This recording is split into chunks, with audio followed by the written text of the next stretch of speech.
Dňa 30. septembra 2024 sa v Trenčine konala úžasná akcia s názvom Jesenné potešenie. Jednalo sa o okružnú jazdu turistického vláčika Matúša Čáka, ktorý po Trenčine previezol seniorov z domu opatrovateľskej služby v Trenčine na Piaristickej ulici. My vám prinášame krátky záznam z toho, ako to na tejto okružnej jazde vyzeralo a čo na to povedali účastníci tejto super akcie Jesenné potešenie.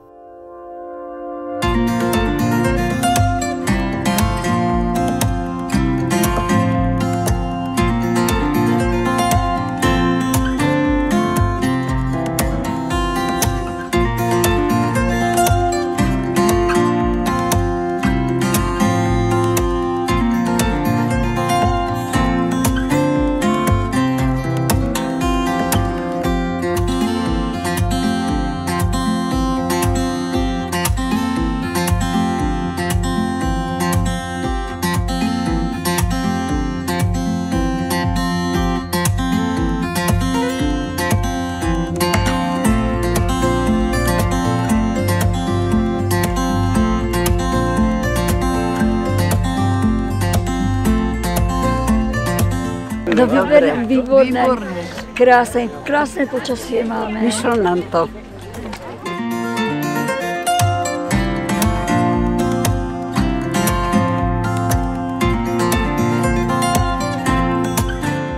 Som očarená, že nás raz niekde vytiahli. Áno, toto je to. To je výborné, tešili sme sa na to. A ten záujem. doprovod proste.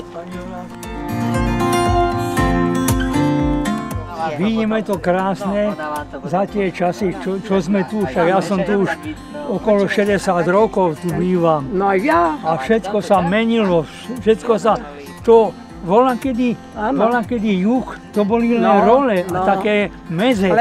Tam sme chodívali na lyže. Lyžovali sme sa tam. Ja bývam v Trenčine. No, ale inak je to tu všetko krásne. No, pekné.